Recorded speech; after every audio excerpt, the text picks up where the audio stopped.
ಅವರೆಲ್ಲ ಓದಿಸಿದ್ದಕ್ಕೆ ನಾವಿವತ್ತು ಒಂದು ಜೀವನ ಮಾರ್ಗ ನೋಡ್ಕೊಂಡಿದ್ದೀವಿ. ಅವತ್ತು ನಾವು ಎಜುಕೇಷನ್ ಇಲ್ಲ ಅಂದಿದ್ರೆ ಇವತ್ತು ನಮಗೆ ಓದೋಕ್ಕೂ ಬರೆಯೋಕ್ಕೂ ಬರ್ತಾ ಇರಲಿಲ್ಲ. ನಾವು ಇವತ್ತು ಯೂಟ್ಯೂಬ್ ಮಾಡೋಕ್ಕೂ ನಮಗೆ ಶಕ್ತಿ ಇರ್ತಾ ಇರಲಿಲ್ವೇನೋ ಗೊತ್ತಿಲ್ಲ. ಆ್ಯಕ್ಚುಲಿ ನನ್ನ ಲೈಫಲ್ಲಿ ನಂದು 4 ವೀಲರ್ದು DL ಇದ್ದರೂ ಕೂಡ ನಾನು ಯಾವತ್ತೂ ಓನಾಗಿ ಒಬ್ಬಳೇ ಕಾರ್ ಓಡ್ಸೋಕ್ಕೆ ಒಂದು ಆಪರ್ಚುನಿಟಿ ಚೆನ್ನಾಗಿರೋರು ಕೊಡಲೇ ಇಲ್ಲ. ಇಲ್ಲಿ ನೀರಲ್ಲಿ ಹಾಕ್ಬಿಟ್ಟೆ ಟೆಸ್ಟ್ ಮಾಡಿ ನಾನು ಆಮೇಲೆ ಪೇಂಟ್ ಮಾಡೋವಂಥದ್ದು. ಏನಕ್ಕೆ ಅಂತ ಹೇಳಿದ್ರೆ ನೀರಲ್ಲಿ ತೊಳೆಯೋದ್ರಿಂದ ಅದು ಗಟ್ಟಿಯಾಗಿ ಇರುತ್ತೆ ಅಂತ ಗೊತ್ತಾಗುತ್ತೆ. ಯಾಕಂದರೆ ನೀರಲ್ಲಿ ಹಾಕಿದ ತಕ್ಷಣ ಸ್ವಲ್ಪ ಹೊತ್ತಾದಮೇಲೆ ಅದು ಒಡೆಯೋ ಚಾನ್ಸ್ ಇದ್ದರೆ ಹೊರದೋಗುತ್ತೆ ಮಣ್ಣಿಗೆ. ನೆನ್ನೆ ಫೈರಿಂಗ್ ಮಾಡಿರೋವಂಥದ್ದೆಲ್ಲ ಇವಾಗ ಹುಡುಗಿ ಇಯರಿಂಗ್ಸ್ ಮಾತ್ರ ಬೇರೆ ಮಾಡ್ತಾಯಿದ್ದಾನೆ, ಜುಮ್ಕ ಅದೆಲ್ಲ ಬೇರೆ ಬೇರೆ ಮಾಡ್ತಾಯಿದ್ದಾನೆ.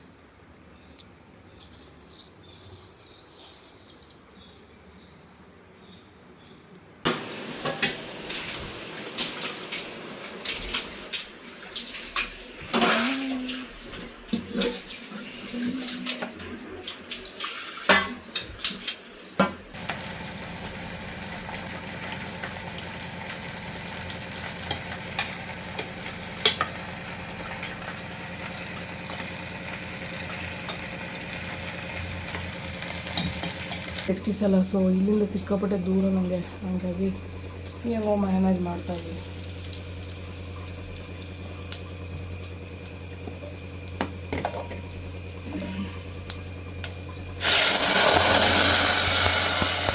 ಸೊ ಮುದ್ದೆಗಂತೂ ಒಳ್ಳೆ ಕಾಂಬಿನೇಷನು, ಅದರಲ್ಲೂ ಅನ್ನಕ್ಕಂತೂ ಇನ್ನೂ ಕಾಂಬಿನೇಷನ್ ಸಖತ್ತಾಗಿರುತ್ತೆ. ಈ ಟೇಸ್ಟಿಗೆ ಇನ್ನೂ ತಿನ್ಬೇಕು ಅನಿಸುತ್ತೆ ಹೊರತು ಸ್ಟಾಪ್ ಮಾಡಬೇಕಂತಲೇ ಅನಿಸಲ್ಲ, ಅಷ್ಟು ಟೇಸ್ಟಾಗಿರುತ್ತೆ. ಮಕ್ಳಿಗೆಲ್ಲ ತುಂಬ ಇಷ್ಟ ಆಗುತ್ತೆ ಇದು. ಇದರಲ್ಲೇ ನಮಗೆ ಕೆನೆ ಬರೋ ಅಂಥದ್ದು. ಒಂದು 2-3 ದಿನ ಈ ಥರ ಹಾಲು ಕಾಯಿಸ್ಬಿಟ್ಟು ಚೆನ್ನಾಗಿ ಕೆನೆ ತೊಗೊಂಡ್ರೆ ಏನಿಲ್ಲ ಅಂದ್ರೆ ಸ್ವಲ್ಪ ಬೆಣ್ಣೆ ಬರುತ್ತೆ, ನಮಗೆ ತುಪ್ಪ ಮಾಡ್ಕೊಬೋದು ಅದರಲ್ಲಿ. ಮೊಸರು ಸಾಂಬಾರು ಹೆಂಗೆ ಮಾಡೋದು ತೋರಿಸ್ಕೊಡಿ ಅಂತ ಒಂದಿಬ್ಬರು ಕಮೆಂಟ್ ಹಾಕಿದರು, ಹಾಗಾಗಿ ತೋರಿಸ್ತಾ ಇದ್ದೀನಿ.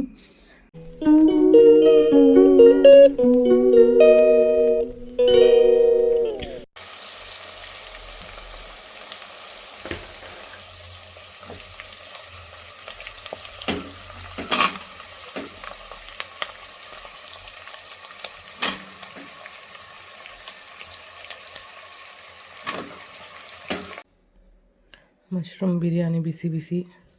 ಸೊ ಇವಾಗ ತಿನ್ನೋಣ. ಅವತ್ತು ಅರ್ಧ ಎಲ್ಲ ಫೈರಿಂಗ್ ಆಗಿತ್ತಲ್ಲ, ಅದು ಇವತ್ತು ನೀಟಾಗಿ ಫೈರಿಂಗ್ ಆಗ್ತಾಯಿದ್ದೀನಿ. ಸೊ ಎಲ್ಲ ನೋಡಿ ಅರ್ಧ ಆಗಿತ್ತು. ಇಯರಿಂಗ್ಸು ಅವು ಇವು ಎಲ್ಲ ಒಂದಷ್ಟು ಐಟಮ್ಸ್ ಹಿಂಗೆ ಅರ್ಧ ಆಗಿಬಿಟ್ಟಿತ್ತು. ಸೊ ಇವಾಗ ಅವನ್ನೆಲ್ಲ ಮತ್ತೆ ಫೈರಿಂಗ್ ಆಗ್ತಾಯಿದೆ.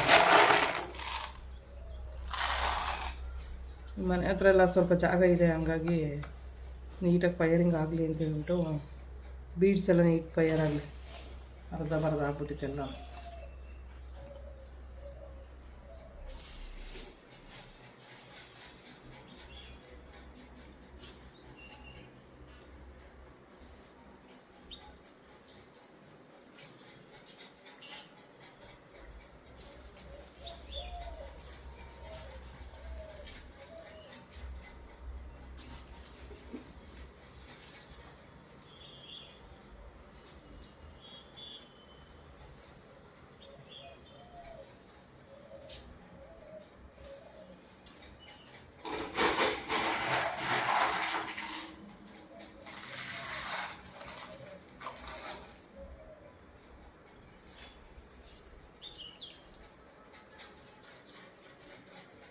ಒಂದಷ್ಟು ಇಯರಿಂಗ್ಸ್ ಎಲ್ಲ ಚೆನ್ನಾಗಿ ಮಾಡಿದ್ದೆ, ದೊಡ್ಡದೇ ಇಯರಿಂಗ್ಸು ತುಂಬ ಬ್ಯೂಟಿಫುಲ್ ಆಗಿತ್ತು. ಬಟ್ ಅದೇ ಸರಿಯಾಗಿ ಫೈರಿಂಗೇ ಆಗಿಲ್ಲ, ಅದಕ್ಕೆ ಏನು ಮಾಡಿದೆ ಹಂಗೆ ಇಟ್ಬಿಟ್ಟಿದ್ದೆ.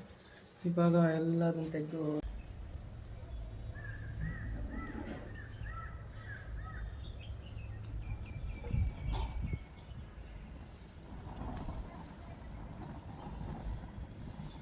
ಸೋರೆಕಾಯಿ ತೊಗೊಂಡು ಬಂದು ಸೋರೆಕಾಯಿನ ಚೆನ್ನಾಗಿ ತೊಳೆದು ಕಟ್ ಮಾಡ್ಕೋಬೇಕು ಈ ಥರ ಸಣ್ಣ ಸಣ್ಣದಾಗಿ. ಅದಾದಮೇಲೆ ಇದನ್ನು ಬೇಯಿಸೋಕ್ಕಿಟ್ಟು ಅದ್ರ ಜೊತೆಗೆ ಹಸಿಮೆಣ್ಸಿನ್ಕಾಯಿನ ಬೇಯಿಸೋಕೆ ಹಾಕಬೇಕು. ಹಸಿಮೆಣ್ಸಿನ್ಕಾಯಿ ಬೇಯಿಸ್ಕೊಳ್ದೇ ಇರೋರು, ಹಸಿಮೆಣ್ಸಿನ್ಕಾಯಿ ತಿನ್ನದೇ ಇರೋರು ಆಪ್ಷನಲ್ಲಾಗಿ ನಾವು ಒಣಮೆಣ್ಸಿನ್ಕಾಯಿನ ಹುರಿದ್ಬಿಟ್ಟು ಹಾಕೋಬೋದು ಖಾರ. ಇದು ಬೇಯೋವಾಗಲೇ ಉಪ್ಪು ಕೂಡ ಆ್ಯಡ್ ಮಾಡ್ಕೊಳ್ಳಿ. ಈ ವಿಡಿಯೋ ಮಾಡಿರೋದು 2019 ರಾಮಯ್ಯ ಹಾಸ್ಪಿಟಲಲ್ಲಿ. ಈ ಥರ ನನಗೆ ವಾಕರ್ ಹಿಡಿದು ಪ್ಲಾಸ್ಟಿಕ್ ಲೆಗ್ ಹಾಕಿ ವಾಕ್ ಮಾಡಿಸ್ತಾಯಿದ್ರು.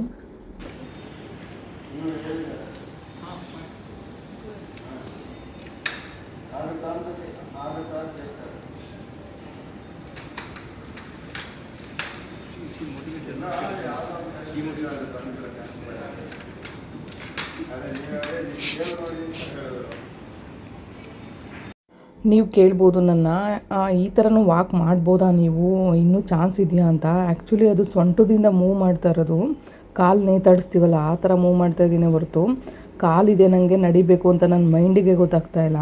ಆ್ಯಕ್ಚುಲಿ ಈ ಸ್ಪೈನ್ ಇಂಜುರಿ ಅನ್ನೋದು ಮತ್ತೆ ರಿಕವರಿ ಆಗದೆ ಇರೋವಂಥದ್ದು ಕಾಯಿಲೆನೇ, ವಾಸಿ ಮಾಡೋಕ್ಕಾಗದೇ ಇರೋವಂಥ ಒಂದು ಕಾಯಿಲೆ ಅಂತಲೇ ಹೇಳ್ಬೋದು. ಸ್ಪೈನ್ ಇಂಜುರಿ ಅನುಭವಿಸೋರು ಮಾತ್ರ ಅವ್ರಿಗೆ ಕಷ್ಟ, ಅವ್ರಿಗೆ ಅರ್ಥ ಆಗುತ್ತೆ. ಯಾಕಂದರೆ ಒಂದು ಸಾರಿ ಸ್ಪೈನ್ ಇಂಜುರಿ ಆಯಿತು ಅಂದರೆ ಲೈಫಲ್ಲಿ ಮತ್ತೆ ಚೇತರಿಸ್ಕೊಳ್ಳೋಕ್ಕಾಗದೇ ಇರೋವಂಥ ಒಂದು ಸಿಚುವೇಶನ್ ಅಂತ ಹೇಳ್ಬೋದು. ಅದು ಒಂದು ಸಾರಿ ಮುರಿದ್ರೆ ಬೆನ್ಮೂಳೆ ಮತ್ತೆ ರಿಕವರಿ ಆಗೋದೇ ಇಲ್ಲ ಲೈಫ್ ಲಾಂಗು. ಸೊ ವೀಲ್ ಚೇರೇ ನನ್ನ ಜೀವನ, ಮತ್ತು ನಂಗೆ ಕಾಲಿರೋದು ನಂಗೆ ಫೀಲೇ ಆಗೋಲ್ಲ ಅನ್ನೋವಾಗ ಎಷ್ಟು ನೋವಾಗುತ್ತೆ ಅಂದರೆ, ಈ ಜೀವನನೇ ಬೇಡ ಅಂತಲೇ ಎಷ್ಟೋ ಜನ ಸ್ಪೈನ್ ಇಂಜುರಿ ಆಗಿರೋರು ಆತ್ಮಹತ್ಯೆ ಮಾಡ್ಕೊಳ್ಳೋಕ್ಕೆ ಪ್ರಯತ್ನಪಟ್ಟು ಕೆಲವೊಬ್ರು ಅದರಲ್ಲಿ ಸತ್ತಿದ್ದಾರೆ, ಕೆಲವೊಬ್ಬರು ಸಾಯದೆ ಬದುಕೊಂಡಿದ್ದಾರೆ. ಗೊತ್ತಿಲ್ಲ ಜೀವನ ಅನ್ನೋದು ಹೆಂಗೆ ಚೇಂಜ್ ಆಗುತ್ತೋ ಗೊತ್ತಿಲ್ಲ. ಮೊಸರು ಸಾಂಬಾರು ಹೆಂಗೆ ಮಾಡೋದು ತೋರಿಸ್ಕೊಡಿ ಅಂತ ಒಂದಿಬ್ಬರು ಕಮೆಂಟ್ ಹಾಕಿದರು, ಹಾಗಾಗಿ ತೋರಿಸ್ತಾ ಇದ್ದೀನಿ. ಮೊಸರು ಸಾಂಬಾರಿಗೆ ಇವಾಗ ಸೋರೆಕಾಯಿ ಜೊತೆ ನಾನು ಹಸಿಮೆಣ್ಸಿಕಾಯಿನ ಬೇಯಿಸ್ಕೊಂಡಿದ್ದೆ. ಆ್ಯಕ್ಚುಲಿ ಸ್ವಲ್ಪ ಹಣ್ಣಾಗಿತ್ತು ಅಷ್ಟೇ, ಬಟ್ ಖಾರ ಇದೆ. ಹಾಗಾಗಿ ನಿಮ್ಗೆ ಎಷ್ಟು ಖಾರಕ್ಕೆ ತಕ್ಕನಾಗಿ ಬೇಕೋ ಅಷ್ಟನ್ನು ಬೇಯಿಸ್ಕೊಳ್ಳಿ, ಜಾಸ್ತಿ ಬೇಯಿಸ್ಕೊಬೇಡಿ. ಯಾಕಂದರೆ ಕೆಲವೊಂದು ಮೆಣ್ಸಿಕಾಯಿ ಖಾರ ಇರುತ್ತೆ. ಸೊ ನೀವು ಖಾರ ಇದ್ರೂ ಜಾಸ್ತಿ ಮೆಣ್ಸಿಕಾಯಿ ಬೇಯಿಸ್ಕೊಂಡು ಬೇಕು ಅಂದಷ್ಟು ನೀವು ರುಬ್ಕೋಬೋದು. ಸೊ ಹಾಗಾಗಿ ಸ್ವಲ್ಪ ಸೈಡ್ಗೂ ಇಟ್ಕೋಬೋದು ಒಂದೆರಡು. ಸೊ ಅದ್ರ ಜೊತೆಗೆ ನಾನು ಕೊತ್ತಂಬರಿ ಸೊಪ್ಪು ಹಾಕಿದ್ದೀನಿ, ಅದ್ರ ಜೊತೆಗೆ ಬೆಳ್ಳುಳ್ಳಿ ಬಿಡಿಸಿ ಹಾಕಿದ್ದೀನಿ. ಕೆಲವೊಬ್ಬರು ಬಿಡಿಸ್ತೇನೆ ಹಾಕ್ತಾರೆ, ಬಿಡಿಸ್ತೇ ಹಾಕಿದ್ರೂ ಅದ್ರ ಟೇಸ್ಟ್ ಚೆನ್ನಾಗಿರುತ್ತೆ, ಯಾಕಂದರೆ ಸಿಪ್ಪೆಯಲ್ಲೇ ಒಂಥರ ಟೇಸ್ಟ್ ಇರುತ್ತೆ. ಸೊ ನಾನು ಈ 3 ಇಂಗ್ರೀಡಿಯೆಂಟ್ಸ್ ಅಷ್ಟೇ ನಾನು ಮೊಸರು ಸಾಂಬಾರಿಗೆ ಹಾಕೋವಂಥದ್ದು. ಸೊ ಇದಕ್ಕೆ ಸ್ವಲ್ಪ ನೀರನ್ನ ಮಿಕ್ಸ್ ಮಾಡಿ ನಾವು ರುಬ್ಬಬೇಕಾಗುತ್ತೆ ಅಷ್ಟೇ. ನಾವು ಜಾಸ್ತಿ ಏನು ಮಾಡೋಂಗಿಲ್ಲ ಇದರಲ್ಲಿ. ಸ್ವಲ್ಪ ನೀರು ಮಿಕ್ಸ್ ಮಾಡ್ಕೊಂಡು ಇವಾಗ ರುಬ್ಕೊಂಡು ಬರ್ತೀನಿ ನಾನು. ಕೆಲವೊಂದು ಸಾರಿ ರುಬ್ಬೋದಕ್ಕೆ ಅದು ಸಾಕಾಗಲ್ಲ, ಯಾಕಂದರೆ 3 ಇಂಗ್ರೀಡಿಯೆಂಟ್ಸ್ ಹಾಕೊಂಡಿರ್ತೀವಲ್ವ, ಮಿಕ್ಸಿಗೆ ಸಿಗದೇ ಇರ್ಬೋದು ರುಬ್ಬೋದಕ್ಕೆ. ಅಂಥ ಟೈಮಲ್ಲಿ ಏನು ಮಾಡಿ ಅಂದರೆ ಇದರಿಂದ ಒಂದು ಸ್ವಲ್ಪ ಸೋರೆಕಾಯಿನ ತೊಗೊಬಿಟ್ಟು, ಸ್ವಲ್ಪ ಸೋರೆಕಾಯಿ ತೊಗೊಂಡು ಇದ್ರೊಳಗಡೆ ಹಾಕ್ಕೊಂಡ್ರೆ ಇದಕ್ಕೆ ಮಿಕ್ಸಿಗೆ ರುಬ್ಬೋದಕ್ಕೆ ಚೆನ್ನಾಗಿ ಸಿಗುತ್ತೆ. ಆವಾಗ ಖಾರನ ನುಣ್ಣಗೆ ರುಬ್ಬೋದು. ಸೊ ಇದನ್ನು ಸ್ವಲ್ಪ ಸೋರೆಕಾಯಿನ ಮಿಕ್ಸ್ ಮಾಡ್ಕೋಬೇಕು, ಬೇಕಾದ್ರೆ ಮಿಕ್ಸ್ ಮಾಡ್ಕೊಂಡು ರುಬ್ಕೋಬೋದು. ಸೊ ಇದನ್ನು ನಾವು ಇವಾಗ ಒಗ್ಗರಣೆ ಹಾಕೋಣ. ಬರೀ ಕರಿಬೇವು, ಸಾಸಿವೆ ಮತ್ತು ಎಣ್ಣೆ, ಒಂದೆರಡು ಬೆಳ್ಳುಳ್ಳಿ ಜಜ್ಜಿ ಹಾಕೋದಷ್ಟೇ, ಬೇರೆ ಈರುಳ್ಳಿ ಹಾಕೋಂಗಿಲ್ಲ. ಆ್ಯಕ್ಚುಲಿ ಮಡಿಕೆಯಲ್ಲಿ 1 ಲೀಟ್ರ್ ಮೊಸರನ್ನ ಹಾಕಿದ್ದೆ. ಎಷ್ಟು ಗಟ್ಟಿಗಾಗಿದೆ ಅಂದರೆ ನೋಡಿ, ಹಿಂಗೆ ಒಳ್ಳಾಡ್ತಾ ಇಲ್ಲ ಈ ಮೊಸರು, ಅಷ್ಟು ಗಟ್ಟಿಗಾಗಿದೆ. ಯಾಕಂದರೆ ನೀರಂಶ ಹೋಗೋವರೆಗೂ ನಾನು ಚೆನ್ನಾಗಿ ಹಾಲನ್ನ ಕಾಯಿಸಿ ಮಾಡಿರೋವಂಥದ್ದು. ಸೊ ಇವಾಗ ನಾವು ಇದನ್ನು ಕೆನೆ ಮಾತ್ರ ಬೇರೆ ತಗೊಳ್ತೀನಿ, ಯಾಕೆಂದರೆ ಕೆನೆ ರುಬ್ಬಿದರೆ ಬೆಣ್ಣೆ ಬರುತ್ತೆ. ಅದಕ್ಕೆ ನಾನು ಏನು ಮಾಡ್ತೀನಿ, ಮೆಲ್ಲಗೆ ಈ ಕೆನೆ ಅಂಶನೆಲ್ಲ ತಳ್ಕೊತೀನಿ. ಈ ಥರ ಇದರಲ್ಲೇ ನಮಗೆ ಕೆನೆ ಬರೋವಂಥದ್ದು. ಒಂದು 2-3 ದಿನ ಈ ಥರ ಹಾಲು ಕಾಯಿಸ್ಬಿಟ್ಟು ಚೆನ್ನಾಗಿ ಕೆನೆ ತೊಗೊಂಡ್ರೆ ಏನಿಲ್ಲ ಅಂದ್ರೆ ಸ್ವಲ್ಪ ಬೆಣ್ಣೆ ಬರುತ್ತೆ, ನಮಗೆ ತುಪ್ಪ ಮಾಡ್ಕೊಬೋದು ಅದರಲ್ಲಿ. ಸೊ ಈ ಥರ ಐಡಿಯಾ ಉಪಯೋಗಿಸ್ಬೋದು ನಾವು. ಮೊದಲೆಲ್ಲ ಹಿಂಗೆ ಮಾಡ್ತಾಯಿದ್ದೆ ನಾನು, ನಮ್ಮ ಪೂರ್ವಿ ಚಿಕ್ಕವನಿರುವಾಗ. ಇವಾಗೇನು ಹಾಲು ಅಷ್ಟು ತರಲ್ಲ ನಾನು, ಅದಕ್ಕೆ ನಾನು ಮಾಡಲ್ಲ. ಕೆಲವು ಸಾರಿ ತಂದಾಗ ಮಾತ್ರ ಮಾಡ್ತೀನಿ, ಆವಾಗ ಒಂದು ಸ್ವಲ್ಪ ಬೆಣ್ಣೆ ಅಂಶ ಬರುತ್ತೆ. ಪಲಾವ್ಗೋ ಏನಕ್ಕಾರ ಕೊಡ್ತೀನಿ. ಆಮೇಲೆ ಮೊದಲೆಲ್ಲ ಬೆಣ್ಣೆ ತಿಂತಾರೆ ನಮ್ಮ ಪೂರ್ವಿ, ಇವಾಗ ತಿಂತಾನೆ. ಸೊ ಅದು ಒಂದು ಕಡೆ ಅನುಕೂಲ. ಗಿಡ ಎಷ್ಟು ತೋಡವನೆ ಅಂದರೆ ನೋಡೋದಕ್ಕೆ ಹಿಂಗೆ ಪೂರ್ತಿ ತೋಡ ಹಾಕ್ಬಿಟ್ಟವನೆ. ಕರ್ಬೇವಿನ ಸೊಪ್ಪು ಗಿಡನೂ ಕಿತ್ತಾಕವನೆ.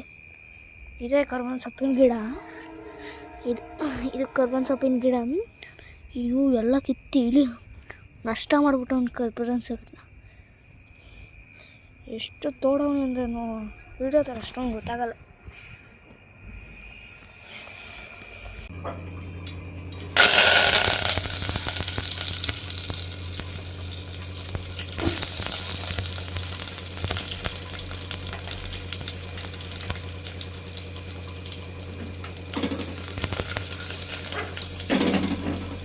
ನನಗೆ ಇದು ಎಟ್ಕಿಸಲ್ಲ. ಸೊ ಇಲ್ಲಿಂದ ಸಿಕ್ಕಾಪಟ್ಟೆ ದೂರ ನನಗೆ, ಹಾಗಾಗಿ ಹೇಗೋ ಮ್ಯಾನೇಜ್ ಮಾಡ್ತಾಯಿದ್ದೀನಿ.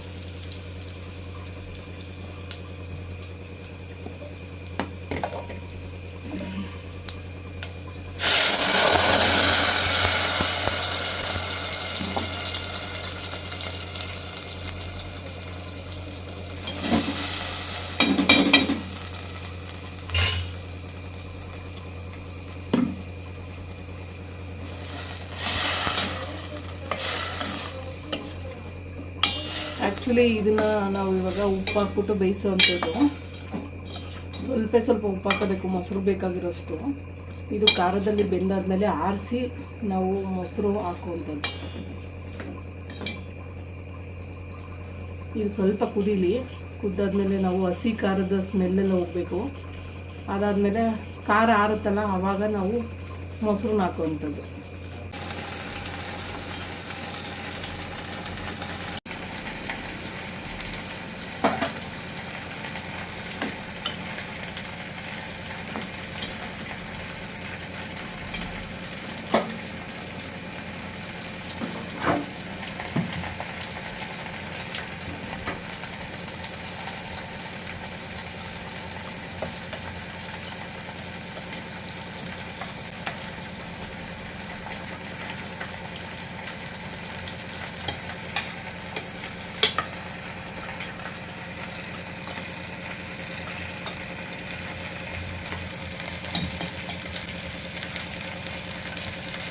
ಗಟ್ಟಿ ಮೊಸರು ಹೆಂಗೆ ಅಂದರೂ ಅಳ್ಳಾಡ್ತಾನೆ ಇಲ್ಲ, ಅಷ್ಟು ಗಟ್ಟಿಗಿದೆ ಮೊಸರು.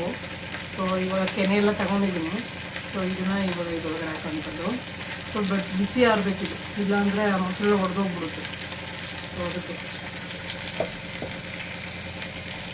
ಒಂದಷ್ಟು ಪಾತ್ರೆ ಇದೆ, ಇದೇ ಗ್ಯಾಪಲ್ಲಿ ತೊಳ್ಕೊಬಿಡೋಣ ಅಂತ ಬಂದಾಗ ಇವಾಗ ಖಾರ ಎಲ್ಲ ಆರಿದೆ. ಇವಾಗ ನಾನು ಮೊಸರನ್ನ ಇದರೊಳಗಡೆ ಹಾಕೋವಂಥದ್ದು. ಆ್ಯಕ್ಚುಲಿ ಎಷ್ಟು ಬೇಕೋ ನಾವು ನೋಡ್ಕೊಂಡು ಹಾಕೋಬೇಕಾಗುತ್ತೆ. ಖಾರ ಹೇಗಿದೆ ಏನು ಕತೆ ಅದ್ರ ಮೇಲೆ. ಕೆಲವೊಬ್ಬರು ಸ್ವಲ್ಪ ರುಬ್ಬಿಟ್ಟು ಹಾಕೊಳ್ತಾರೆ, ಮೊಸರು ಈ ಥರ ಗಟ್ಟಿ ಇದೆ ಅಂತ. ಒಬ್ಬೊಬ್ರದ್ದು ಸ್ಟೈಲ್ ಒಂದೊಂದು ಥರ ಇರುತ್ತೆ. ನಾವು ಇವಾಗ ಗಟ್ಟಿ ಮೊಸರು ಹಿಂಗೆ ಹಾಕೊಳ್ತೀವಿ, ಯಾಕಂದರೆ ನನಗೆ ಮೊಸರು ಗಟ್ಟಿಯಾಗಿದ್ರೇ ತಿನ್ನೋಕ್ಕೆ ಇಷ್ಟ ಆಗುತ್ತೆ. ಸೊ ಅದಕ್ಕೆ ಖಾರ ನೋಡ್ಕೊಂಡು ಹಾಕೋಬೇಕು. ಇನ್ನೂ ಹಾಕಬೇಕು ನಾನು ಇವಾಗ ಇದಕ್ಕೆ ಕಂಪ್ಲೀಟಾಗಿ ಹಾಕ್ತೀನಿ. ಸೊ ಇವಾಗ ಮೊಸರು ನೋಡಿ ಹಾಕಿದ್ದಾಯಿತು. ಉಪ್ಪೆಲ್ಲ ಹಾಕಿದ್ದೆ ಖಾರ ಒಗ್ಗರಣೆ ಹಾಕ್ಬೇಕಾರೋ ಅಂಥ ಟೈಮಲ್ಲೇ. ಸೊ ಇಷ್ಟು ಗಟ್ಟಿಗಿರಬೇಕು, ಸಾಂಬಾರು ಚೆನ್ನಾಗಿರುತ್ತೆ. ಸೊ ಮುದ್ದೆಗಂತೂ ಒಳ್ಳೆ ಕಾಂಬಿನೇಷನು, ಅದರಲ್ಲೂ ಅನ್ನಕ್ಕಂತೂ ಇನ್ನೂ ಕಾಂಬಿನೇಷನ್ ಸಖತ್ತಾಗಿರುತ್ತೆ. ಈ ಟೇಸ್ಟಿಗೆ ಇನ್ನೂ ತಿನ್ಬೇಕು ಅನಿಸುತ್ತೆ ಹೊರತು ಸ್ಟಾಪ್ ಮಾಡಬೇಕಂತಲೇ ಅನಿಸಲ್ಲ, ಅಷ್ಟು ಟೇಸ್ಟಾಗಿರುತ್ತೆ. ಮಕ್ಳಿಗೆಲ್ಲ ತುಂಬ ಇಷ್ಟ ಆಗುತ್ತೆ ಇದು. ಸೊ ಆಗಿನ ಕಾಲದಲ್ಲಿ ನಾವು ಸೋರೆಕಾಯಿ ಎಲ್ಲ ಬೆಳೀತಾಯಿದ್ದೋ ಮನೇಲೇ ಅಂದರೆ ಹೇಳಕ್ಕೆ ಬರ್ತಾರೆ, ಹೊಲದಲ್ಲಿ ಬೆಳೀತಾಯಿದ್ದೋ ಸೋರೆಕಾಯಿ ಎಲ್ಲ. ನಾವು ಸೋರೆಕಾಯಿ ಹಾಕ್ದಾಗೆಲ್ಲ ಆಲ್ಮೋಸ್ಟ್ ವಾರಕ್ಕೆ 3 ದಿನ ಈ ಥರ ಮೊಸರು ಹಾಕ್ಬಿಟ್ಟು ಮಾಡ್ತಾಯಿದ್ದು. ಆವಾಗ ಮೊಸರೆಲ್ಲ ಈ ಥರ ಗಟ್ಟಿ ಮೊಸರೆಲ್ಲ ಹಾಕ್ತಾಯಿರಲಿಲ್ಲಪ್ಪ ನಾವು, ಯಾಕಂದರೆ ಮಜ್ಜಿಗೆ ಕಡ್ದು ಅದ್ರಲ್ಲಿ ಬೆಣ್ಣೆ ತೆಗೆದಿರ್ತೀವಲ್ಲ, ಅದೇ ಮಜ್ಜಿಗೆಗೆ ಸ್ವಲ್ಪ ಹೆಂಗೋ ಮ್ಯಾನೇಜ್ ಮಾಡ್ತಾಯಿದ್ದೋ. ಆಗಿನ ಕಾಲ ಹಂಗಿರ್ತಾಯಿತ್ತು. ಸೊ ಇವಾಗೆಲ್ಲ ಏನೋ ಮೊಸರು ಗಟ್ಟಿ ಮೊಸರು ತಂದು ತಿಂತೀವಿ. ಸೊ ಇವಾಗ ಈ ಪರಿಸ್ಥಿತಿ ಇದೆ, ಬಟ್ ಅವಾಗೆಲ್ಲ ಹಂಗಿರ್ತಾಯಿತ್ತು. ಸೊ ಆಗಿನ ಕಾಲ ಎಲ್ಲ ಬಡತನ ಹಂಗೆ ಬೆಳೆದಿದ್ದು ನಾವು. ಸೊ ಇವಾಗ ಸಾಂಬಾರು ರೆಡಿಯಾಗಿದೆ. ಇದಕ್ಕೆ ನಾನು ಮೊಟ್ಟೆನ ಹುರಿದಿದ್ದೀನಿ. ಸೊ ಮೊಟ್ಟೆ ಹುರಿದ್ರೆ ಸಖತ್ ಟೇಸ್ಟಿಯಾಗಿರುತ್ತೆ. ಸೊ ಒಂದು ಸ್ವಲ್ಪ ತಳ ಹಿಡಿದ್ಬಿಡ್ತು, ಮೇಲ್ಮೇಲೆ ಹಾಕೊಳ್ತೀನಿ, ಇನ್ನೇನು ಮಾಡೋಕ್ಕಾಗಲ್ಲ. ಸ್ವಲ್ಪ ಮಾಡೋಕ್ಕೋದ್ರೆ ಹಿಂಗೆ ಆಗೋದು. ಆ್ಯಕ್ಚುಲಿ ಇದು ನನ್ನ ಫಸ್ಟು ವೈರಲ್ ವೀಡಿಯೋ ಅಂತ ಹೇಳ್ಬೋದು, ಯಾಕಂದರೆ ಯೂಟ್ಯೂಬ್ಗೆ ಕಾಲಿಟ್ಟಾಗ ಫಸ್ಟ್ ಹಾಕಿದ ವೀಡಿಯೋ ಇದೆ. ಸೊ ಈ ವಿಡಿಯೋ ಚೆನ್ನಾಗಿ ವೈರಲ್ ಆಯಿತು.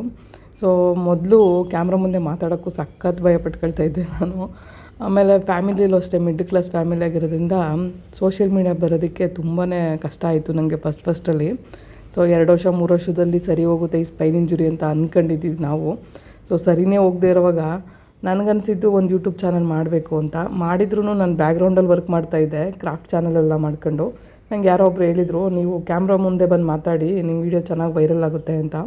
ಸೊ ನಂಗೆ ಭಯ ಆಗ್ತಿತ್ತು ಫಸ್ಟೆಲ್ಲ ಕ್ಯಾಮ್ರಾ ಮುಂದೆ ಮಾತಾಡೋದಕ್ಕೆ. ಸೊ ಹೆಂಗಪ್ಪ ಏನು ಕತೆ ಅಂತ, ಯಾಕಂದರೆ ಕ್ಯಾಮ್ರಾ ಫೇಸ್ ಮಾಡಿದವ್ರು ಅಲ್ವೇ ಅಲ್ಲ ನಾವು. ಮದುವೆಗೆ ಒಂದು ಸಾರಿ ನಾನು ಕ್ಯಾಮ್ರಾದಲ್ಲಿ ಫೋಟೋ ವೀಡಿಯೋ ಶೂಟ್ ಮಾಡಿದಾಗೆ ಒಂಥರ ಅನಿಸೋದು ನನಗೆ. So life ಹಂಗಿರ್ತಾಯಿತ್ತು. ಸೊ ಇವಾಗ ಎಷ್ಟು ಚೇಂಜ್ ಆಗಿದೆ ಅಂತ ಲೈಫು ನೋಡಿ.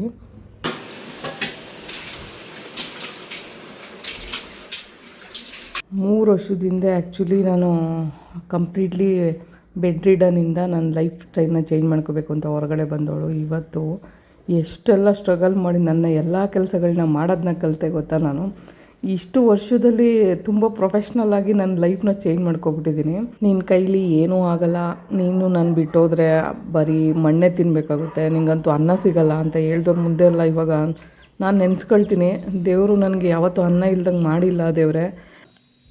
ಮಧ್ಯಾಹ್ನ 2:15 2:45. ಸೊ ಇವಾಗ ನಾವು ತಿಂಡಿ ಮಾಡೋಕ್ಕೆ ಬ್ರಷ್ ಮಾಡ್ತಾಯಿದ್ದೀವಿ. ಮನುಷ್ಯ ಮನಸ್ಸು ಮಾಡಿದರೆ ಏನು ಬೇಕಾದ್ರೂ ಸಾಧನೆ ಮಾಡ್ಬೋದು ಅನ್ನೋದಕ್ಕೆ ಒಂದು ಉದಾಹರಣೆ ಅಂತ ಹೇಳ್ಕೊಬೋದು.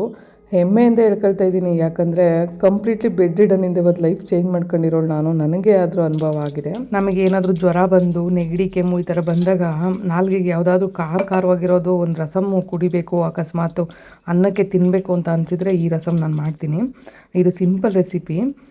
ಆ್ಯಕ್ಚುಲಿ ಹುಣಸೆಹಣ್ಣು ಬಿಸಿ ನೀರಲ್ಲಿ ನೆನೆಸಿಟ್ಕೊಂಡು ಹಸಿ ಟೊಮೊಟೊನ ಚೆನ್ನಾಗಿ ಕಿವುಚಿಟ್ಕೊಳ್ಬೇಕು.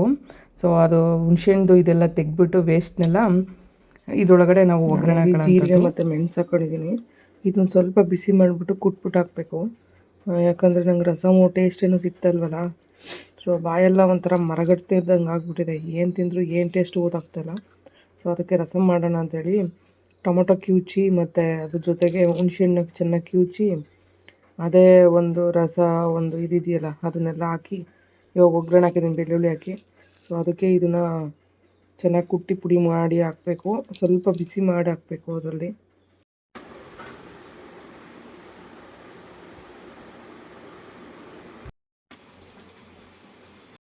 ನೆನ್ನೆ ಫೈರಿಂಗ್ ಮಾಡಿರೋವಂಥದ್ದೆಲ್ಲ ಇವಾಗ ಹುಡುಗಿ ಇಯರಿಂಗ್ಸ್ ಮಾತ್ರ ಬೇರೆ ಮಾಡ್ತಾಯಿದ್ದಾನೆ.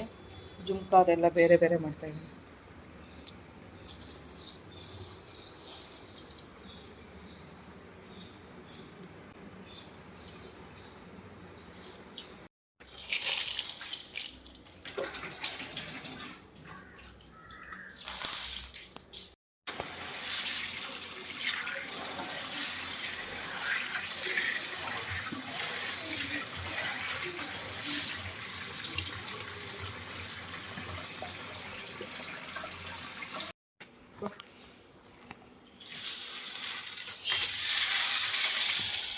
ಇವಾಗ ನೋಡಿ ಇಯರಿಂಗ್ಸ್ ಎಲ್ಲನೂ ಚೆನ್ನಾಗಿ ನಾನು ನೀರಲ್ಲಿ ವಾಶ್ ಮಾಡ್ತಾಯಿದ್ದೀನಿ.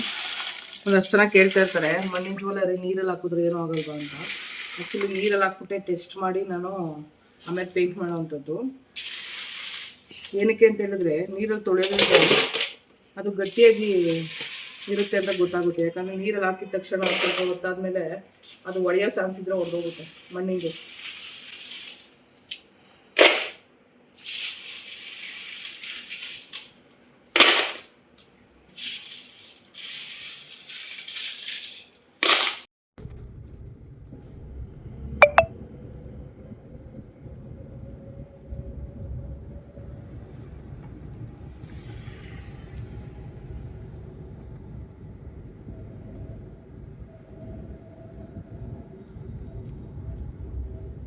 ಆ್ಯಕ್ಚುಲಿ ನನ್ನ ಲೈಫಲ್ಲಿ ನಂದು 4 ವೀಲರ್ದು DL ಇದ್ದರೂ ಕೂಡ ನಾನು ಯಾವತ್ತೂ ಓನಾಗಿ ಒಬ್ಬಳೇ ಕಾರ್ ಓಡ್ಸೋಕ್ಕೆ ಒಂದು ಆಪರ್ಚುನಿಟಿ ಚೆನ್ನಾಗಿರೋರು ಕೊಡಲೇ ಇಲ್ಲ. ಸೊ ನಾನು ಅಂದ್ಕೊಳ್ತಿದ್ದೆ ನನ್ನ ಲೈಫಲ್ಲಿ ಕಾರ್ ಡ್ರೈವಿಂಗ್ ಕಲಿದೇ ಸತ್ತೋಗ್ಬಿಟ್ಟಿದ್ದೀನಿ ಅಂತ. ಯಾಕಂದರೆ ಒಂದೊಂದು ಸಾರಿ ಹಂಗೆ ಅನಿಸುತ್ತೆ ನನಗೆ, ಕೆಲವೊಂದು ಸಾಧನೆ ಮಾಡೋಕ್ಕಾಗ್ದೇ ಸತ್ತೋಗ್ಬೋದಾ ನಾನು ಅಂತ.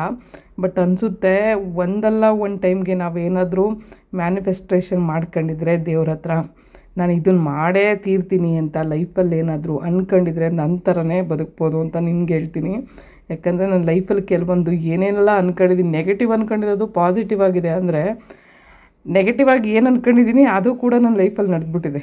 ಸೊ ಅದಕ್ಕೆ ನೆಗೆಟಿವ್ ಆಗಿ ಅಂದ್ಕೋಬೇಡಿ ಅಂತ ನಾನು ಹೇಳೋವಂಥದ್ದು ನಿಮಗೆ. ನೆಗೆಟಿವ್ ಆಗಿ ಅಂದ್ಕೊಂಡು ಏನು ಲೈಫಲ್ಲಿ ನಡೆದಿದೆ ಅಂತ ಹೇಳ್ತೀನಿ ನಾನು. ಒಂದು ಉದಾಹರಣೆ, ನನ್ನ ಮದುವೆ ಆದಮೇಲೆ ಒಂದು ಗಂಡು ಮಗು ಇರಬೇಕು. ಅದು ನನ್ನ ಮಗು ಆಗಿರುತ್ತೋ ಇಲ್ಲೋ ಗೊತ್ತಿಲ್ಲ. ಬಟ್ ಒಂದು ಮಗುನ ದತ್ತು ತಗೊಂಡಾದರೂ ಒಬ್ಬಳೇ ಬದುಕ್ತೀನಿ ಅಂತ ನನ್ನ ಮನಸ್ಸಲ್ಲಿ ಯಾವಾಗೋ ಒಂದು ಸಾರಿ ಅಂದ್ಕೊಬಿಟ್ಟಿದೆ ಮದುವೆಗೆ ಮುಂಚೆ. ಸೊ ನೋಡಿ ಇವಾಗ ಆ ಲೈಫು ನಿಜ ಆಗಿಬಿಟ್ಟಿದೆ. ಅದಕ್ಕೆ ಹೇಳೋದು, ನೆಗೆಟಿವ್ ಆಗಿ ಯಾರೂ ಮ್ಯಾನಿಫೆಸ್ಟೇಷನ್ ಮಾಡ್ಕೋಬೇಡಿ. ಯಾಕಂದರೆ ದೇವರೆಲ್ಲನೂ ಕೇಳಿಸ್ಕೊಳ್ತಾ ಇರ್ತಾರಂತೆ. ಸೊ ಹಂಗಾಗಿ ಪಾಸಿಟಿವ್ ಆಗಿ ಅಂದ್ಕೊಳ್ಳಿ, ಏನಾದರೂ ಅಂದ್ಕೊಳ್ಳಿ ನೀವು ಪಾಸಿಟಿವ್ ಆಗಿ, ಒಳ್ಳೇದಾಗುತ್ತೆ ನಿಮ್ಮ ಲೈಫಲ್ಲಿ. ಅಂತೂ ಇಂತೂ ನಾನು ಕಾರ್ ಓಡಿಸೋ ಭಾಗ್ಯ 34ನೇ ವರ್ಷದಲ್ಲಿ ಬಂತು. 34ನೇ ವರ್ಷದಲ್ಲಿ ಬಂದರೂ ನಾನು ಕಾಲಿಲ್ದಿರೋ ಒಂದು ಸಿಚುವೇಷನಲ್ಲಿ ಕಾರ್ ಓಡಿಸ್ತಾ ಇದ್ದೀನಲ್ಲ ಅಂತ ನಂಗೆ ಆಶ್ಚರ್ಯ ಆಗ್ತಿದೆ. ಚೆನ್ನಾಗಿ ಕಾಲಿರೋವಾಗ ಕಾರ್ ಓಡ್ಸೋಕ್ಕಾಗಲಿಲ್ವಲ್ಲ ಅನ್ನೋ ಒಂದು ಗಿಲ್ಟ್ ಕೂಡ ಕಾಣ್ತಾ ಇದೆ. ಯಾಕಂದರೆ ಆವಾಗ ನನಗೆ 4 ವೀಲರು DL ಕೂಡ ಇತ್ತು. ಸೊ ಯಾವತ್ತೂ ನಾನು ಓನಾಗಿ ನನ್ನ ಕಾರ್ನ ನಾನೇ ಓಡ್ಸೋಕ್ಕಾಗಲಿಲ್ಲ.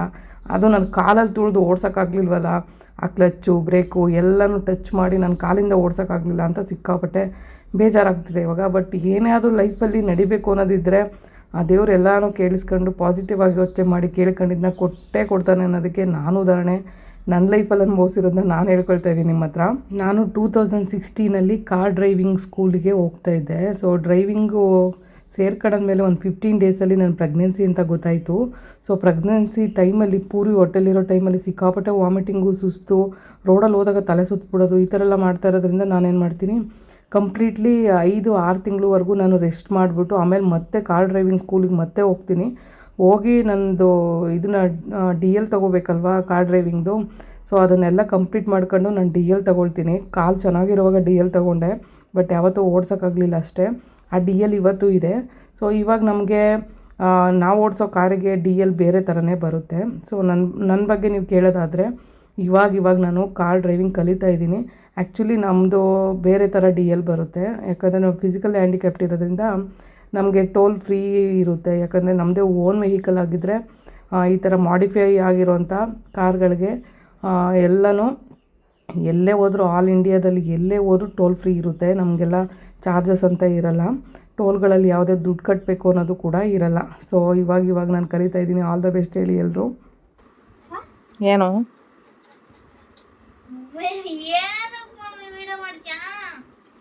ಅದೆಲ್ಲ ಕತೆ, ಅದೇನೋ ಹೇಳ್ತಿದ್ದಲ್ಲ, ಪೆನ್ ಅಂದೆ ಎತ್ಕೊಂಡಿಜ್ಜಾ, ಇರೋದೇ ಒಂದು ಪೆನ್ ಎತ್ಕೊಂಡಿಜ್ಜಲ್ಲ ನೀನು. ನನಗೆ ಮೊದಲೇ ಮರವು ಏನಾರು ಬರ್ಕೊಳಕ್ಕೆ ಬೇಡವಾ? ಏನು ನಾಟಕ ಆಡ್ತೀವೋ ಪೆನ್ ಅಷ್ಟು ಮಡಿಕೊಂಡು? ಸ್ಕೂಲಾಗ ಕೊಟ್ಟವ್ರು ತಾನೆ ಪೆನ್ನು? ನಂಗೆ ಅದೆಲ್ಲ ಕತೆ ಹೇಳ್ಬೇಡ. ಸ್ಕೂಲಾಗ ಕೊಟ್ಟವ್ರು ತಾನೆ. ಏನೋ ಪೆನ್ ಯಾರು ಕೊಡ್ತಿದ್ರು ಅಂತ ಏನೋ ಕೇಳ್ದಲ್ಲ, ಕತೆನ ಹೇಳು.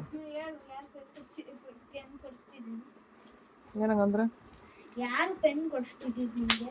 ನಮ್ಮಪ್ಪ. ಎಷ್ಟು ದಿನಕ್ಕ ಪೆನ್ ಯಾವಾಗ ಖಾಲಿ ಆಗುತ್ತೋ ಅವಾಗ. ಏನು ಸೊಳ್ಳೆಗಳು ಬಂದವನು ಒಳಗಡೆ ಎಲ್ಲ. ಅಪ್ಪ ನಿಮ್ಮ ಮಮ್ಮಿ ಏನೋ ಈ ಕಾಲದಲ್ಲಿ ಎಷ್ಟೊಂದು ಪೆನ್ನು ನಿನಗೋಸ್ಕರ ಇಷ್ಟೊಂದು ಖರ್ಚು ಮಾಡ್ತದೆ ಅಂದರೆ, ಆಗಿನ ಕಾಲದಲ್ಲೆಲ್ಲ ನಮ್ಮ ಅಪ್ಪ ಅಮ್ಮದಿರು ಅಷ್ಟು ಖರ್ಚು ಮಾಡ್ತಿರ್ಲಿಲ್ಲ. ಅವಾಗೆಲ್ಲ ನಾವು 3 ಜನ ಮಕ್ಳುಗಳು ವ್ಯವಸಾಯ ಮಾಡಬೇಕಾಗಿತ್ತು. ಮಳೆಗಾಲದಲ್ಲಿ ಮಾತ್ರ ವ್ಯವಸಾಯ ಬೆಳೀತಾ ಇದ್ದಿದ್ದು ಬೆಳೆಗಳನ್ನೆಲ್ಲ. ಇದ್ದಿದ್ದ ಟೈಮಲ್ಲಿ ಬೆಳೆ ಬೆಳೀತಾ ಇರಲಿಲ್ಲ ನಾವು. ಬೇಸಿಗೆ ಕಾಲದಲ್ಲೆಲ್ಲ ಕಷ್ಟ ನಮಗೆ. ಆವಾಗ ಊಟ ಮಾಡೋಕ್ಕೆ ಪ್ರಾಬ್ಲಮ್ಮು. ಅಕ್ಕಿಗಳು ಸಿಗ್ತಾ ಇರಲಿಲ್ಲ. ರೇಷನಲ್ಲಿ ಕೊಡೋ ಅಕ್ಕಿ 3 ಜನಕ್ಕೆ ಸಾಕಾಗ್ತಿರ್ಲಿಲ್ಲ. 3 ಜನನು ಅನ್ನಕ್ಕೆಲ್ಲ ಕಿತ್ತಾಡ್ತಿದ್ದೋ. ಇವಾಗ ನೀನು ಒಬ್ಬನೇ ಅಂತ ಹೇಳ್ಬಿಟ್ಟು ನಾನು ನಿಂಗೆ ಚೆನ್ನಾಗಿ ಊಟ ತಂದಾಕ್ತೀನಿ ಹೊರ್ತು, ಆಗಿನ ಕಾಲದಲ್ಲಿ ಹಂಗೆ ಮಾಡ್ತಿದ್ರು ಅಂತಲ್ಲ. ವರ್ಷಕ್ಕೆ ಒಂದೇ ಸಾರಿ ಬಟ್ಟೆ ಕೊಡಿಸ್ತಾ ಇದ್ದಿದ್ದು ನಮಗೆ.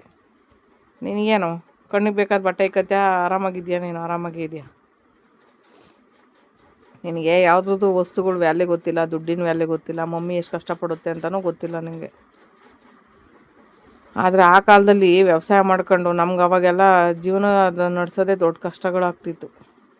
ಇವಾಗೇನೋ ಸ್ವಲ್ಪ ನಾವು ಓದ್ರೋ ಬರ್ದೋ ಆದ್ರೂ ಕೆಲಸ ಮಾಡಲಿಲ್ಲ ಅಂದರು ಏನೋ ಅದು ಇದು ಏನೋ ಮಾಡಿ ಯೂಟ್ಯೂಬ್ ಆದರೂ ಮಾಡಿ ಜೀವನ ಮಾಡೋ ಕೆಪಾಸಿಟಿನಾದ್ರು ದೇವ್ರು ಕೊಟ್ಟಿದ್ದಾನೆ ನಮಗೆ. ಅವರೆಲ್ಲ ಓದಿಸಿದ್ದಕ್ಕೆ ನಾವಿವತ್ತು ಒಂದು ಜೀವನ ಮಾರ್ಗ ನೋಡ್ಕೊಂಡಿದ್ದೀವಿ. ಅವತ್ತು ನಾವು ಎಜುಕೇಷನ್ ಇಲ್ಲ ಅಂದಿದ್ರೆ ಇವತ್ತು ನಮಗೆ ಓದೋಕ್ಕೂ ಬರೆಯೋಕ್ಕೂ ಬರ್ತಾ ಇರಲಿಲ್ಲ. ನಾವು ಇವತ್ತು ಯೂಟ್ಯೂಬ್ ಮಾಡೋಕ್ಕೂ ನಮಗೆ ಶಕ್ತಿ ಇರ್ತಾ ಇರಲಿಲ್ವೇನೋ ಗೊತ್ತಿಲ್ಲ. ಸ್ವಲ್ಪ ಎಜುಕೇಷನ್ ಇರೋದಕ್ಕೆ ಓದೋದು ಬರೆಯೋದೆಲ್ಲ ಕಲ್ತ್ಕೊಂಡಿದ್ದಕ್ಕೆ ಇವತ್ತು ನಾನು ಯೂಟ್ಯೂಬ್ ಮಾಡ್ಕೊಂಡು ಬದುಕ್ತೀನಿ ಅನ್ನೋ ಕೆಪಾಸಿಟಿ ನಂಗೆ ಐತೆ. ಅದಕ್ಕೆ ಓದು ಅಂತ ಹೇಳೋದು. ನೀನು ಸೋಂಬೇರಿತನ ಮಾಡ್ಕೊಂಡು ನೋಡು, ಎಷ್ಟು ಸೋಂಬೇರಿತನ ಮಾಡ್ಚ. ಟೈಮ್ ಎಷ್ಟಾಗೈತಿ, ಏನು ಮಾಡ್ತಾ ಇದೀಯ? ಕತೆ ಹೇಳ್ತಾ ಇದ್ದೀನಿ ನಾನು, ಹೆಂಗೆ ಕೇಳ್ಸ್ಕೊಂಡು ಕೂತಿದ್ಯಾ? ಓದಿದ್ರೆ ಎಲ್ಲಿ ಬೇಕಾದ್ರೂ ಬದುಕ್ಬೋದು. ನೀನು ಎಂಥ ಕಾಡಿಗೆ ತಗೊಂಡೋಗ್ಬಿಟ್ರು ನೀನು ಬದುಕೋ ಕೆಪಾಸಿಟಿ ಬರುತ್ತೆ, ಗೊತ್ತಾಯ್ತಾ? ನಾವು ಅವತ್ತು BCom ಮಾಡಿದ್ದಕ್ಕೆ ಇವತ್ತು ನಾನು ಯಾರು ಹೇಳ್ಕೊಡ್ಲಿಲ್ಲ ಅಂದರೆ ಯೂಟ್ಯೂಬ್ ಮಾಡೋ ಅಂಥ ಕೆಪಾಸಿಟಿ ಮಾಡ್ಕೊಂಡು ನಾನು ಇವತ್ತು ಬದುಕ್ತಾ ಇದ್ದೀನಿ. ವೀಲ್ ಚೇರಲ್ಲಿದ್ದರೂ ನಂಗೆ ಯಾರು ಸಹಾಯ ಮಾಡಲಿಲ್ಲ ಅಂದ್ರೂ ನಾನು ಬದುಕೋ ಅಂಥ ಧೈರ್ಯ ನನಗೆ ದೇವ್ರು ಕೊಟ್ಟಿದ್ದಾನೆ. ನೀವೆಲ್ಲ ದುಡ್ದೇ ಬದುಕಬೇಕು, ಚೆನ್ನಾಗಿ ಓದಬೇಕು ಇವಾಗ ನೀವು, ಗೊತ್ತಾಯ್ತಾ? ಬರೀ ಬೇಗ. ಆಗಿನ ಕಾಲದಲ್ಲಿ ಎಷ್ಟೇ ಮಕ್ಕಳಿದ್ರು ಬೇಗ ಅವ್ರಗಳ ಕಷ್ಟ, ಅಪ್ಪ ಅಮ್ಮನಗಳ ಕಷ್ಟ ನಂಗೆ ಅರ್ಥ ಆಗ್ಬಿಡ್ತಾಯಿತ್ತು. ಬಟ್ ಈಗಿನ ಕಾಲದ ಮಕ್ಕಳಿಗೆ ನಾವು ಏನೇ ಅರ್ಥ ಮಾಡಿಸಿದ್ರು, ಪರಿಸ್ಥಿತಿ ನೋಡಿದರೂ ಅವ್ರಗಳಿಗೆ ಅರ್ಥ ಆಗೋಲ್ಲ. ಸೊ ಇದನ್ನೆಲ್ಲ ಅರ್ಥ ಮಾಡ್ಕೊಳ್ಳೋ ಟೈಮ್ ಬರಬೇಕು ಅಂದರೆ ಅವ್ರಿಗೂ ಮಕ್ಕಳಾಗಬೇಕು. ಆವಾಗ ನಮ್ಮ ಪರಿಸ್ಥಿತಿಗಳೆಲ್ಲ ನೀಟಾಗಿ ಅರ್ಥ ಆಗುತ್ತೆ. ಸೊ ನಾವೆಷ್ಟೇ ಬುದ್ಧಿವಾದ ಹೇಳಲಿ, ಏನೇ ಹೇಳಿದ್ರು ಅವ್ರಿಗೆ ಇವಾಗ ತಲೆಗೆ ಹತ್ತದೇ ಇರ್ಬೋದು. ಬಟ್ ಒಂದಲ್ಲ ಒಂದು ಸಿಚುವೇಷನಲ್ಲಿ ನಮ್ಮ ಮಮ್ಮಿ ಈ ಥರ ಮಾಡಿದರು, ಈ ಥರ ಕಷ್ಟಪಟ್ಟಿದ್ರು ಅನ್ನೋದು ಒಂದು ಟೈಮ್ಗೆ ಅರ್ಥ ಆಗುತ್ತೆ. ಬಟ್ ಆ ಟೈಮಲ್ಲಿ ನಾವಿರಲ್ಲ ಅಷ್ಟೇ. ಇದೇ ಜೀವನ ಅಷ್ಟೇ.